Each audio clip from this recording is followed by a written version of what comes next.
তোমারে বান্দারে হকি নষ্ট করার থেকে বাঁচাও মোদের, দাও এমন উৎসাহ মোদের ইয়া রাব।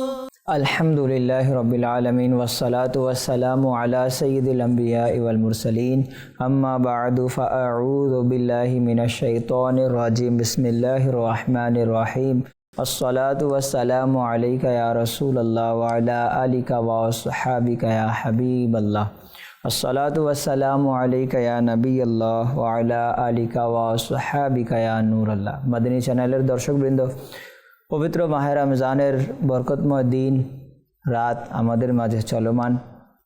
এই বরকতময় সময় উপস্থিত হয়েছি মাদানী চ্যানেলের একটি গুরুত্বপূর্ণ অনুষ্ঠান নিয়ে, যার নাম হচ্ছে ইয়া আইয়ুহান নাস, হে লোকেরা।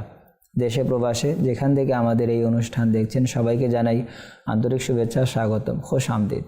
প্রিয় দর্শক মণ্ডলী, এই অনুষ্ঠানের বিশেষত্ব হচ্ছে যে প্রত্যেকটি পর্বে আমরা মহান আল্লাহ পাকের ওই আয়াতগুলো নিয়ে আমরা আয়াত তর্জমা অনুবাদ শিক্ষা আমরা শ্রবণ করি, যেই আয়াতে কারিমায় মহান আল্লাহ পাক সম্বোধন করেছেন সমগ্র মানব জাতিকে। তো আজও ইনশাআল্লাহ আমরা যেই আয়াতে কারিমা শ্রবণ করব তাতেও আল্লাহ তাআলা সমগ্র মানব জাতিকে সম্বোধন করে কি বলেছেন তার ব্যাপারে আমরা জানার সৌভাগ্য লাভ করব। আসুন তার পূর্বে আখরি নবী সাল্লাল্লাহু আলাইহি ওয়াসাল্লামের প্রতি দুরুদে পাক পাঠ করার একটি ফজিলত আমরা শ্রবণ করি। প্রিয় নবী সাল্লাল্লাহু আলাইহি ওয়াসাল্লাম ইরশাদ করেন, যে ব্যক্তি আমার প্রতি 100 বার দুরূদ শরীফ পাঠ করবে, আল্লাহ করিম ওই ব্যক্তির 100 হাজত পূরণ করে দিবেন। সেই 100 হাজতের মধ্যে 70টি হচ্ছে আখিরাতের, 30টি হচ্ছে দুনিয়ার। সুবহানাল্লাহ। প্রিয় দর্শক মণ্ডলী, 100 বার দুরুদে পাক পাঠ করলে 100টি হাজত আল্লাহ পাক চাহিদাকে পূর্ণ করে দিবেন। আপনি চিন্তা করুন আমাদের চাহিদা কত বেশি, এটা চাই সেটা চাই, আমরা অনেক, আমাদের চাওয়া শেষ হয় না, আমাদের চাহিদা শেষ হয় না। বান্দার স্যালারি কম, চাহিদা বেশি, মাস শেষে পেরেশান হয়ে যায়, কর্জ নিতে হয়, বাকি করতে হয়। কেন? আমাদের চাহিদা বেশি, আমাদের চাহিদা পূর্ণ হচ্ছে না। চাহিদা আর চাহিদা। প্রিয় দর্শক মণ্ডলী, চাহিদা যদি আমরা পূর্ণ করতে চাই তাহলে মনে রাখবেন চাহিদা কখনো পূর্ণ হবে না, বান্দার পেট কবরের মাটি পূর্ণ করবে। এটি হচ্ছে ফাইনাল। তো নিজের চাহিদাকে কন্ট্রোল করুন। আর যদি চাহিদাকে পূর্ণ করতে চান তাহলে কাজ কর্ম করার পাশাপাশি নবী আখরি জামা সাল্লাল্লাহু আলাইহি ওয়াসাল্লামের প্রতি দৈনিক 100 বার দুরুদে পাক পাঠ করুন। আমার রব তাবারক ওয়া তাআলা নবী রাহমাতুল লিল আলামিন সাল্লাল্লাহু আলাইহি ওয়াসাল্লামের মুখ দ্বারা নিঃসৃত এই বাণী যারা পড়বে তাদের হাজত আল্লাহ পূরণ করবেন। তো দৈনিক 100 বার দুরুদে পাক পাঠ করুন, ইনশাআল্লাহ আল্লাহ তাআলা আমাদের চাহিদাকেও পূর্ণ করে দিবেন, আমাদের আশাকেও পূর্ণ করে দিবেন। আল্লাহ তাআলা আমাদেরকে অধিক পরিমাণে আখরি নবী সাল্লাল্লাহু আলাইহি ওয়াসাল্লামের প্রতি দুরুদে পাক পাঠ করার তৌফিক দান করুক। আমিন। সাল্লু আলাল হাবিব সাল্লাল্লাহু আলা মুহাম্মদ সাল্লাল্লাহু আলাইহি ওয়াসাল্লাম। মাদানী চ্যানেলের দর্শকবৃন্দ, আজকে আমরা পারা 17 সূরা হজ আয়াত নাম্বার 73, আয়াত নাম্বার 73 আমরা ইনশাআল্লাহুল করিম শ্রবণ করার সৌভাগ্য লাভ করব। আল্লাহ পাক জাল্লা ওয়ালা ইরশাদ করেন, বিসমিল্লাহির রহমানির রহিম, ইয়া আইয়ুহান নাস দুরিবা মাসালুন ফাসতামিউ লাহ ইন্নাল্লাযীনা তাদউনা মিন দুনিল্লাহি লান ইয়াখলুকু যুবাবা ওয়ালা ইজতামাউ লাহ ওয়া ইন ইয়াসলুবহুমুয যুবাবু শাইআন লা ইয়াস্তানকিযুহু মিনহু দাউফাত তালিব ওয়াল মাতলুব। আল্লাহ পাক ইরশাদ করেন, হে মানবকুল, একটা উপমা দেয়া হচ্ছে, সেটা কান লাগিয়ে শোনো। ওইগুলো যেগুলোর তোমরা আল্লাহ ব্যতীত পূজা করছো, একটা মাছিও সৃষ্টি করতে পারবে না, যদিও তারা সবাই এ উদ্দেশ্যে একত্রিত হয়ে যায়। এবং যদি মাছি তাদের নিকট থেকে কিছু ছিনিয়ে নিয়ে যায় তবে তাও সেটার নিকট থেকে উদ্ধার করতে পারবে না। কতই দুর্বল প্রার্থনাকারী, এবং সেও যার নিকট প্রার্থনা করেছে। প্রিয় দর্শক মণ্ডলী, এই আয়াতে কারিমায় মহান আল্লাহ পাক সম্বোধন করেছেন সমগ্র মানব জাতিকে। তো এখানে এই আয়াতে কারিমায় আল্লাহ পাক অমুসলিমদেরকে সম্বোধন করেছেন যে হে মানবকুল, একটা উপমা দেয়া হচ্ছে যে সেটা কান লাগিয়ে তোমরা শোনো যে ওইগুলো যেগুলোর তোমরা আল্লাহ ব্যতীত পূজা করছো, মূর্তিদের পূজা করো, হাতে বানানো মূর্তিদের উপাস্য করো, তোমরা যাদের পূজা করছো তাদের অবস্থা এরকম যে তারা একটা মাছিও সৃষ্টি করতে পারবে না। যদিও তারা সবাই এই উদ্দেশ্যে একত্রিত হয়ে যায় যে একটি মাছি সৃষ্টি করবে, এটাও তারা পারবে না। এবং যদি মাছি, এদের অবস্থা কীরকম, এরা মাছি সৃষ্টি করতে পারবে না এটা তো সত্য, কিন্তু যদি মাছি তাদের নিকট থেকে কিছু ছিনিয়ে নিয়ে যায় তাহলে তারা সেটার নিকট থেকে উদ্ধারও করতে পারবে না। এদের অবস্থা এরকম। তোমরা কাদের ইবাদত করছো? অর্থাৎ আল্লাহ পাক জাল্লা ওয়ালা ইরশাদ করছেন এই আয়াতে কারিমা বর্ণনা করে যে তোমরা কার ইবাদত করছো যারা একটি মাছিও সৃষ্টি করতে পারবে না। কতই দুর্বল প্রার্থনাকারীরা, তাদের আকীদা বিশ্বাস কতই না দুর্বল যে তারা তাদের কাছে প্রার্থনা করে যারা সবাই মিলে একটি মাছিও সৃষ্টি করতে পারবে না।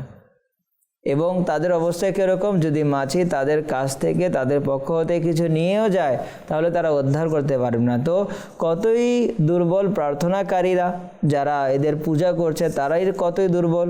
এবং সেও যার নিকট প্রার্থনা করছে, যে মূর্তির প্রার্থনা করছে, সেও কত দুর্বল যে তার কাছ থেকে যদি মাছি কিছু নিয়ে যায় তাহলে ওই যার প্রার্থনা করা হচ্ছে সে তা আনতে সক্ষম না, তা উদ্ধার করতে পারবে না। তো হে লোকেরা, তোমরা কার ইবাদত করছো যে একটি মাঝিও সৃষ্টি করতে পারে না, তার ইবাদত করছো? না, তোমরা তার ইবাদত করো যিনি শুধু মাছি না, তার শান মান মহত্ব এমন যে সেই মহান রব তাবারক ওয়া তাআলা বলেন কুন ফায়াকুন। আল্লাহ পাক বলেন কুন হয়ে যাও, ফায়াকুন তো জিনিসটি হয়ে যায়। আরে আমার রব তাবারক ওয়া তাআলার শান তো এত বেশি যে আল্লাহ পাক কুন বলারও মুখাপেক্ষী না, আল্লাহ পাক যদি চায় সাথে সাথে হয়ে যাবে। তোমরা কার ইবাদত করছো যারা একটি মাছিও সৃষ্টি করতে পারবে না? আর রব তাবারক ওয়া তাআলা হচ্ছে সেই সত্তা যে দেখো আল্লাহ তাবারক ওয়া তাআলার চারিদিকে যদি আমরা তাকাই, চারিদিকে আমাদেরকে দেখা যাবে যে মহান আল্লাহ তাআলার সত্তা, চারিদিকে দেখা যাবে মহান আল্লাহ পাকের নিদর্শন, আয়াত, নিশানিয়া, আল্লাহ পাকের নিদর্শন দেখা যাবে। আপনি দেখুন প্রিয় দর্শক মণ্ডলী, আল্লাহ পাক জাল্লা ওয়ালা এই দুনিয়াকে বানিয়েছেন। আসমান আপনি দেখুন, আসমানে কোনো পিলার নেই। সামান্য আমরা ভবন তৈরি করি, ভবন নির্মাণ করি, তাতে 10টা 12টা 20টা আমরা পিলার দেই কেন? যাতে এই ভবনটি আমার দাঁড়িয়ে থাকে। আল্লাহ পাকের নিদর্শন দেখুন, এত বড় আসমান, যতটুকু আপনি দেখতে চাইবেন আপনি দেখতে থাকবেন, আসমান শেষ হবে না। এত বড় আসমান মহান আল্লাহ তাআলা পিলার ছাড়াই বানিয়ে দিয়েছেন, পিলার নির্মাণ করা ছাড়াই বানিয়ে দিয়েছেন। তো এই নিদর্শন দেখে আমাদের মন থেকে, আমাদের মুখ থেকে বেরিয়ে যায় যে এই সত্তা কেউ না, সেই সত্তা হচ্ছে আমার রব তাবারক ওয়া তাআলা। এই জমিন আপনি দেখুন, চারিদিকে বিস্তৃত, আমরা যেদিকে যাই সেদিকে জমিন, জমিন শেষ হয় না। তো এই জমিন আল্লাহ তাআলা বানিয়েছেন। এই জমিন কেমন জমিন? আল্লাহ পাক নরম করে দিয়েছেন। বান্দা যদি চায় এই জমিনের উপর ক্ষেত খামারি করে, এই জমিনের উপরে বৃক্ষরোপণ করে, এই জমিনের উপর সচরাচর করে, আসা যাওয়া করে। এই জমিন কত না বড় নিদর্শন যে এই জমিনকে নির্মাণ করেছে, এই জমিন বানিয়েছে যেই সত্তা, সে হচ্ছে আমার রব তাবারক ওয়া তাআলা। তোমরা কার ইবাদত করছো? তোমরা ওই মূর্তিদের ইবাদত করছো যে একটি মাত্র মাছিও তৈরি করতে পারবে না, সৃষ্টি করতে পারবে না। আল্লাহু আকবার। একবার ইমামে আজম আবু হানিফা রাদিয়াল্লাহু তাআলা আনহুর সাথে এমন ব্যক্তিদের মুনাজরা ছিল যে লোকদের এই দাবি ছিল যে এই দুনিয়াকে বানানোর কোনো সত্তা নেই, এই দুনিয়া নিজেই চলছে। তাদের এই দাবি ছিল। ইমামে আজম আবু হানিফা নুমান বিন সাবিত রাদিয়াল্লাহু তাআলা আনহু, যিনি হচ্ছেন ইমাম, যুগের ইমাম, তো তার বিশ্বাস কি যে এই দুনিয়াকে চালানোর জন্য এক সত্তা রয়েছেন, সেই সত্তা হচ্ছে আমার রব তাবারক ওয়া তাআলা। তো বিপক্ষে তাদের দাবি কি ছিল যে এই পৃথিবী নিজেই চলছে। ইমামে আজমের দাবি কি ছিল? এই জমিন, এই পৃথিবীকে যিনি চালাচ্ছেন তিনি হচ্ছেন আমার রব তাবারক ওয়া তাআলা। মুনাজরা ছিল এটাতেই। তো ইমামে আজম আবু হানিফা রহমতুল্লাহ তাআলাকে ডাক দেওয়া হলো নির্দিষ্ট সময়ে। তো ইমামে আজম আবু হানিফা রাদিয়াল্লাহু তাআলা সে সময়ে না এসে একটু দেরি করে আসলেন। সকল মানুষেরা তার অপেক্ষায় ছিল। তারা ভাবলো হতে পারে ইমামে আজম ভয় পেয়ে আর আসবেন না, ইমামে আজম ভয় পেয়ে গিয়েছেন, হয়তো বা আমরা জিতে গিয়েছি, আমরা জয় হয়ে গিয়েছি, তারা এই ভাবলো। কিন্তু কোরবান যান, ইনি কে? ইনি হচ্ছে ইমামে আজম, ইনি হচ্ছে যুগের ইমাম, ইনি কিভাবে হারতে পারে প্রিয় দর্শক। তো ইমামে আজম আবু হানিফা রাদিয়াল্লাহু তাআলা আনহু তিনি আসলেন, কিছুটা দেরি করে আসলেন। আসার পরে তাদেরকে বললেন, আসার পরে তারা জিজ্ঞেস করলো যে হুজুর আপনার আসতে দেরি হয়ে গেল, কোনো কারণ? তো ইমামে আজম আবু হানিফা রাদিয়াল্লাহু তাআলা আনহু বললেন যে আসলে আমি আসতেছিলাম, কিন্তু এসে আমি দেখলাম কিছু অলৌকিক ঘটনা। তারা জিজ্ঞেস করলো অলৌকিক ঘটনা কি?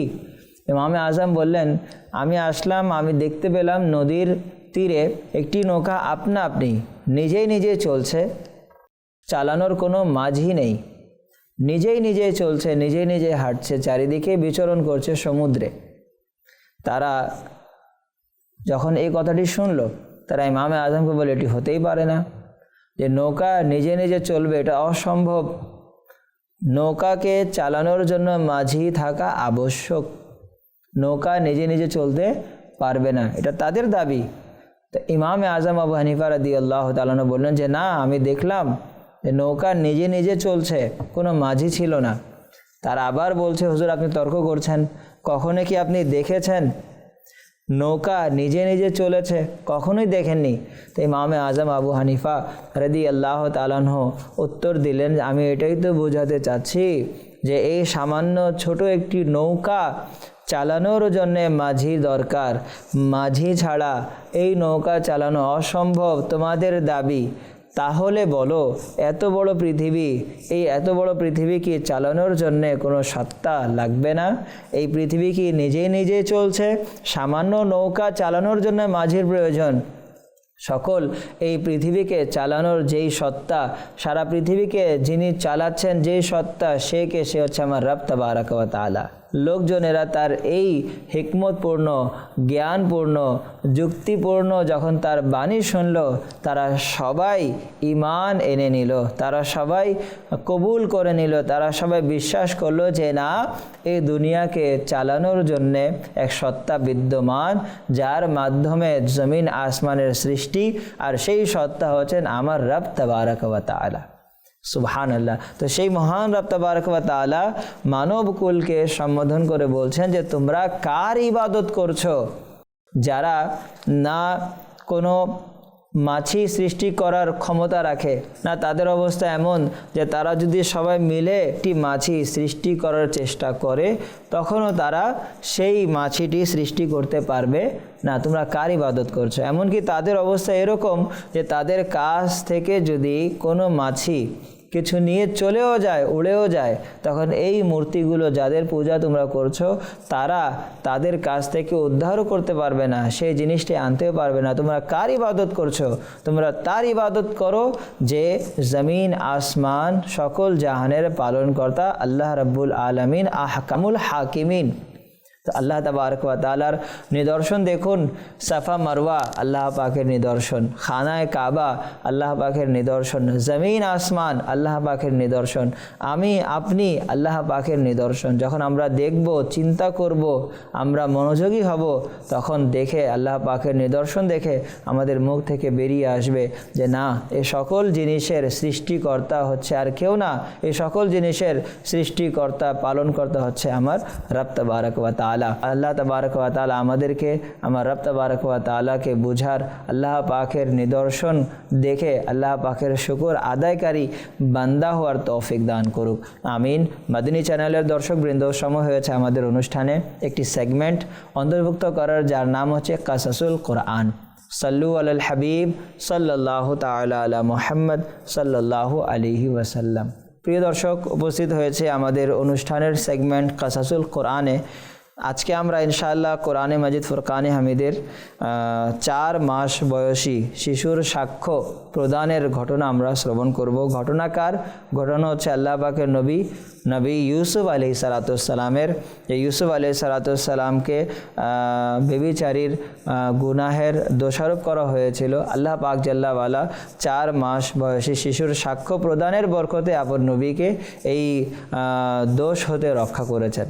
আসুন আমরা শ্রবণ করি। হযরতে ইউসুফ আলাইহিস সালামকে যখন ভাইরা কূপে নিক্ষেপ করলো, তখন মাদায়েনের অধিবাসী মালিক বিন জার নামক এক ব্যক্তি কাফেলার সাথে সেই কূপের নিকট পৌঁছল এবং নিজের বালতি কূপে নিক্ষেপ করলে হযরতে ইউসুফ আলাইহিস সালাম সেই বালতিটি ধরে ফেললেন এবং মালিক বিন জার তাকে কূপ থেকে বের করে নিলেন।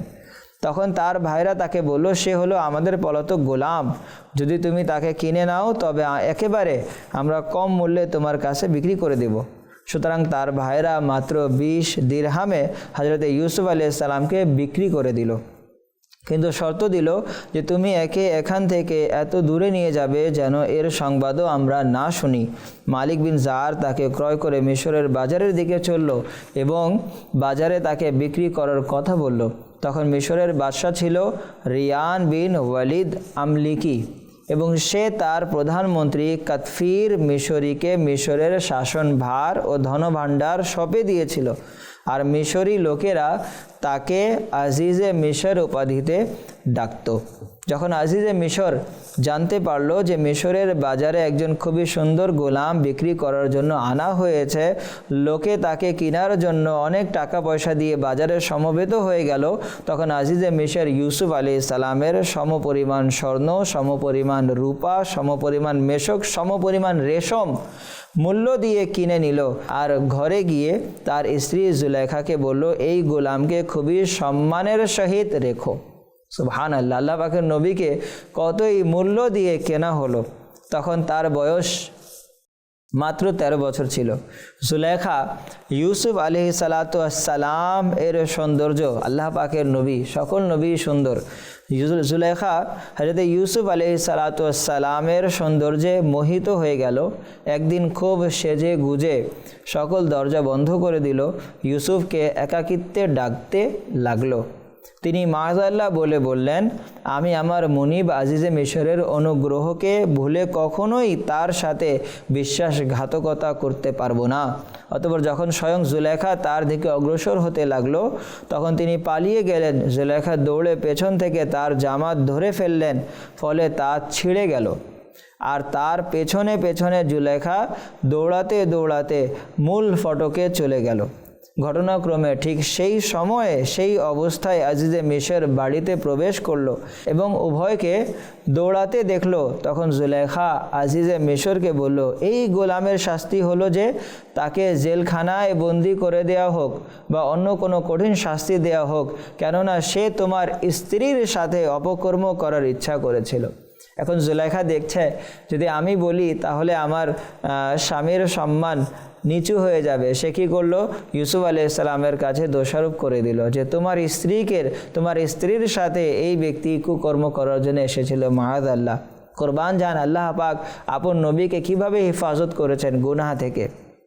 ইউসুফ আলাইহিস সালাম বললেন, হে আজিজে মিশর, সে পুরোপুরি মিথ্যা বলে যাচ্ছে। সে নিজেই আমাকে ডেকেছে এবং আমি তার কাছ থেকে বাঁচার জন্য পালিয়ে গেলাম। তখন সে আমার পিছু নিল, আমি করিনি, আমি তার দিকে অগ্রসর হয়নি। আজিজে মিশর উভয়ের কথা শুনে আশ্চর্য হয়ে গেল আর বলল, হে ইউসুফ, আমি কিভাবে বিশ্বাস করব যে তুমি সত্যবাদী? তখন তিনি বললেন, ঘরে 4 মাসের একটি শিশু খাটে শুয়ে আছে, যে জুলেখার মামার ছেলে, তার কাছ থেকে জিজ্ঞাসা করে নিন যে ঘটনাটি কি। আজিজে মিশর বলল, 4 মাসের শিশু কি জানে আর সে কিভাবে বলবে? তখন ইউসুফ আলাইহিস সালাম বললেন, আল্লাহ পাক অবশ্যই তাকে আমার নিরাপরাধের সাক্ষ্য দেওয়ার ক্ষমতা দান করবেন, কেননা আমি নির্দোষ।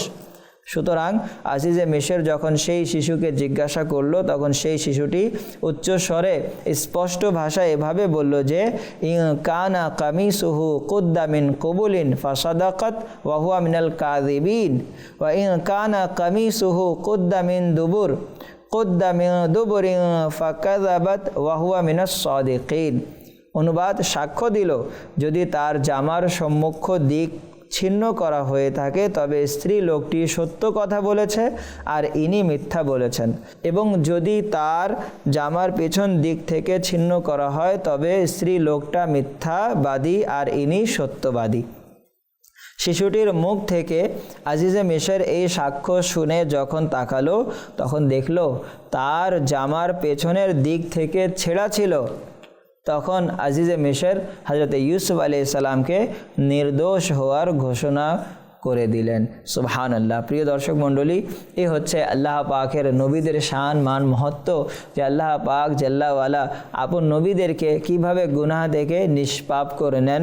এই ঘটনাকে মহান আল্লাহ পাক জাল্লাওয়ালা পারা 12 সূরা ইউসুফ আয়াত নাম্বার 28 হতে 29 এবং পারা 12 সূরা ইউসুফ আয়াত নাম্বার 26 ও 27-এ বর্ণনা করেছেন। আল্লাহ পাক আমাদেরকে বুঝার এবং নবীদের শান মান মহত্ব বুঝার এবং তাদের সম্মান করার আমাদের সবাইকে তৌফিক দান করুক। মাদিনী চ্যানেল দেখতে থাকুন। সাল্লু আলাল হাবিব সাল্লাল্লাহু আলা মুহাম্মদ। তোমারে বান্দারে হকি নষ্ট করার থেকে বাঁচাও মোদের, দাও এ মনুষ্য